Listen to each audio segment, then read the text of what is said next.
est-ce que tu m'emmènes aujourd'hui, Nat? Bah écoute, je connais un milieu d'accueil qui accepte les couches lavables. Tu veux voir? Bien sûr. Allez.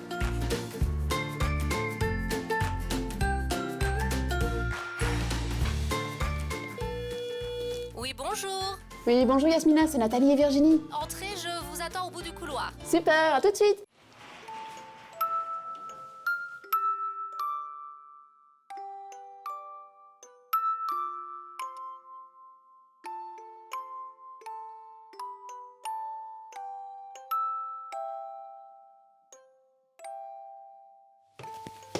Bonjour Nathalie. Bonjour Yasmina. Donc Virginie ici a découvert les couches lavables. Oui.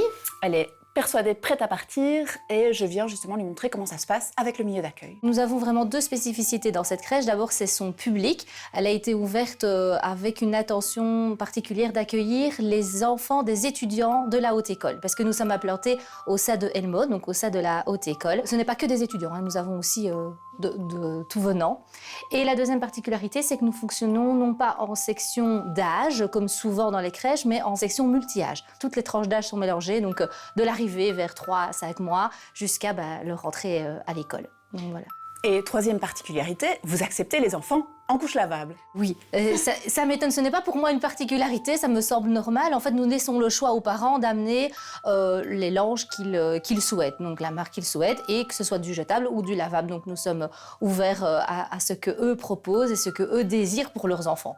Super, ça fait longtemps que vous fonctionnez selon cette philosophie avec les... Depuis l'ouverture, on est vraiment ouvert à cette manière de fonctionner, donc c'est-à-dire au libre choix. Je dois bien avouer que ça arrive souvent que pendant la visite, pendant la grossesse, qu'ils viennent visiter, ils me posent la question, je dis que nous sommes bien entendu ouverts. Peu arrive au moment où, quand ils rentrent à la crèche, que l'enfant a 3, 4, 5 mois, souvent la couche lavable a été soit pas mise en place, soit abandonnée pour la question logistique principalement. Et là maintenant, nous avons 3 enfants en couche lavable dans notre crèche de 28 places.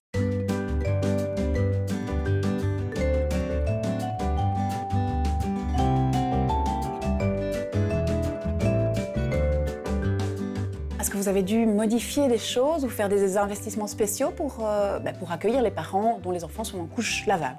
Absolument aucun. Absolument aucun.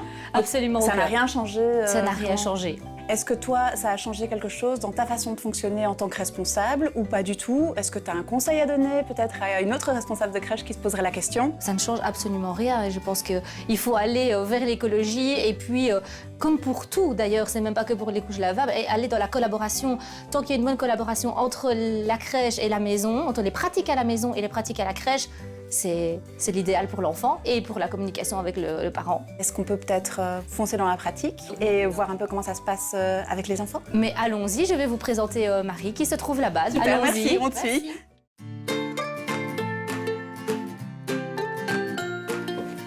Bonjour. Bonjour Marie. Bonjour Marie. Eh bien écoute, moi en fait je vais passer au linge lavable avec mon enfant, mais j'ai quand même quelques questions par rapport à la crèche et avec le lien avec les parents. Par exemple, est-ce que vous acceptez tous les types de linge lavable ou est-ce qu'il y a une restriction? Non, on accepte tous les langes, c'est exactement comme les langes jetables, le parent est libre d'apporter n'importe quelle marque. La seule chose qu'on demande, c'est si c'est un lange à 2 fonctions, on demande de préparer tout à la maison et que tout soit livré tel quel à la crèche. Et qu'est-ce que les parents doivent mettre à votre disposition? Donc les langes réutilisables forcément, le sac de linge propre et le sac de linge sale. Et le point positif, c'est que si un enfant a un habit souillé, on peut directement le mettre dans le sac de linge sale. Donc ça évite des sachets plastiques. Alors, la problématique, c'est que souvent, si un enfant a un érythème fessier ou quoi, on doit mettre de la crème.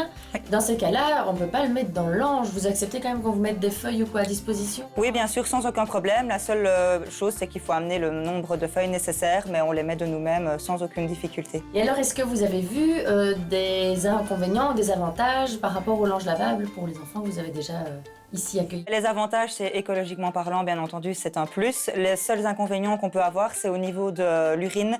Parfois, c'est assez odorant, donc du coup, on doit parfois changer l'enfant plus régulièrement en fonction de l'acidité des urines.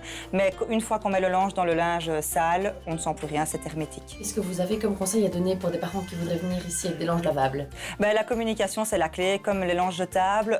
Une fois que les langes deviennent trop petits, on en discute avec les parents pour passer à une taille supérieure. Sinon, la communication, la communication, la communication. Ah, tu viens dans les bras? Oui, viens, viens.